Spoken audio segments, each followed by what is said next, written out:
Hi there, and welcome back to my channel. This is Empowered Health with Valerie Grave. You are watching the Arthritis Part 6 video. Today we're going to go over surgical treatments of arthritis. Let's dive right in. All right, let's dive in. So a lot of times as a family practitioner, when you've had arthritis for a while, or if it's just getting really bad, then we may send you to a surgeon.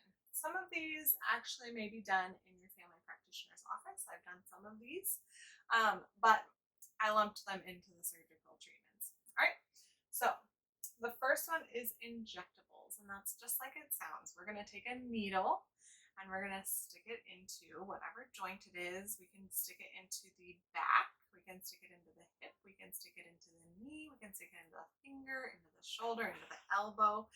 I haven't done a lot of wrists, but at any rate, we can stick a needle into pretty much any joint, and we can stick things in there. So the first one is steroids. Okay, so in my last video, I talked about non-steroidal anti-inflammatories, and today we're going to talk about steroids. Okay, steroids are the most powerful anti-inflammatory pharmaceutical on the market. All right. And something about steroids that I want to talk about is once we inject it, we have to wait 3 months for them to go away, because if we inject them too frequently, then we can actually erode the joint away. Okay. But one thing I want to say is that if you are getting steroids injected into joints, there is very little systemic absorption, meaning your entire body is absorbing it. And so when you hear the really negative side effects of steroids, like lowered immune health, weight gain, you're not going to see that when we inject steroids into your joints. Okay. So steroids is the first one. It's a long-acting steroid, and like I said, we typically have to wait 3 to 6 months before injecting it again. A lot of times practitioners will mix lidocaine with their steroids, so people will notice an immediate help, and then it'll take a week or two for the steroid to start working. Okay.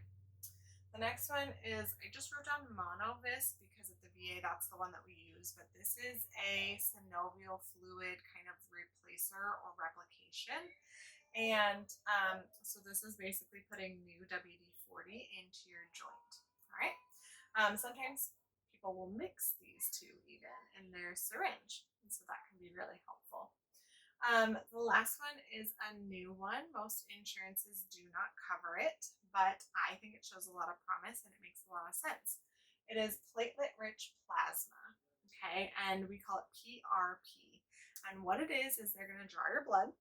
They're going to spin it down so that we get just what's called the platelets. That's something that circles in your blood, and platelets are responsible for healing. Okay, when you bleed and then you stop bleeding, it's because the platelets covered the bleeding. All right, so when we take the platelets out of your blood and inject it into the joint, a lot of times we can get really good healing.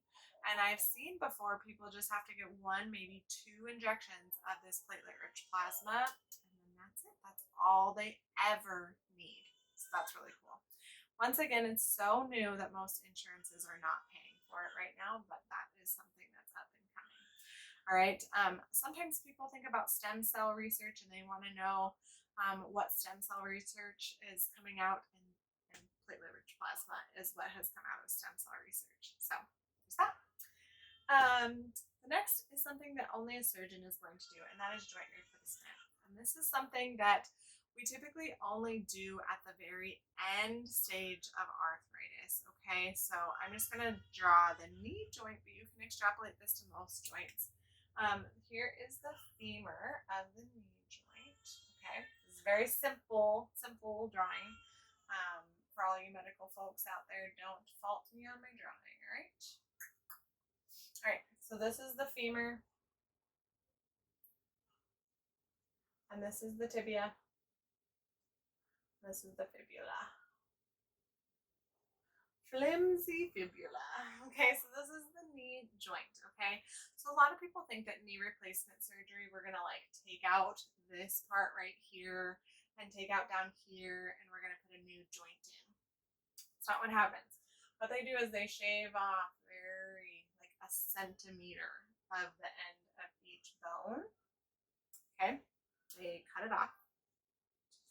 And then they put in some metal that looks similar and has some like rubberized plasticky coating. And then same thing here. Okay, some rubberized plasticky coating. All right, and then they sew you back up. Okay, it is, and I know that most surgeons will tell you this too. It is an archaic surgery. Okay, it is rough and tough.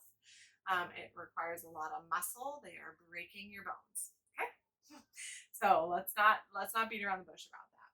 But if you are going to get joint replacement surgery, I would say most people do really well, especially if they are serious about their physical therapy afterwards. Okay, so that's something that I just wanted to touch on. I didn't even put it here.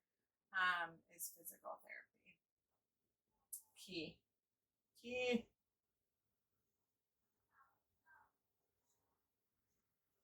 So I did the knee replacement, but it's the same. It's very similar for every joint. Okay, the hip joint they just shave off a piece of it. The shoulder they shave off a piece of it. So all joints that they do joint replacement on, they just shave a little piece of it off. So the next thing we're going to talk about the next surgical option, and the different surgeries just depend on which joint. Like they don't do fusions of the knee. They don't do fusions of the hip, okay? But the next one is fusion, and they do fusions typically of fingers and the back, okay? So these like little bitty joints is kind of what I want to say. Joints that, in the back. So here's the back.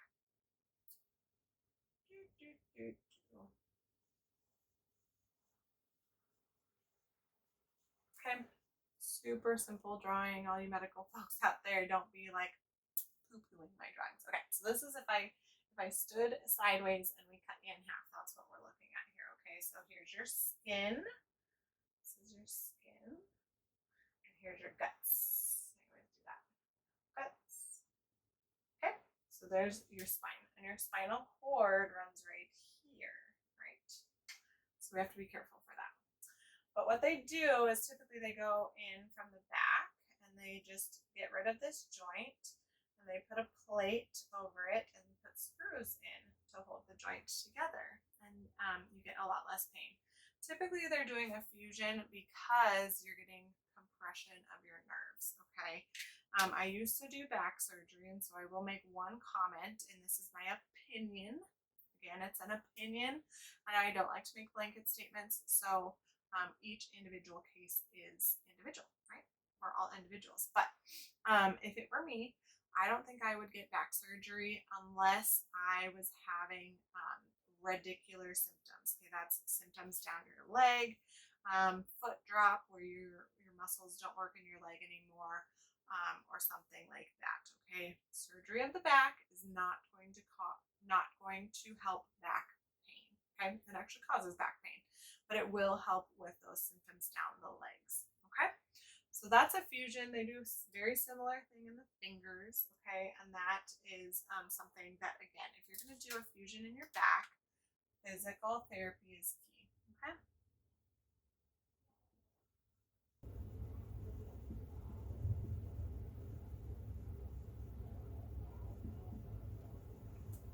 Big deal. Okay, do your physical therapy. As with all surgeries, actually. So that wraps up our e-course on arthritis. That concludes our video on arthritis and our course on arthritis. Thanks again for checking out our channel. Again, if you want to know more about arthritis, check out our free online course. The link is in the description below. And subscribe to my channel for new videos.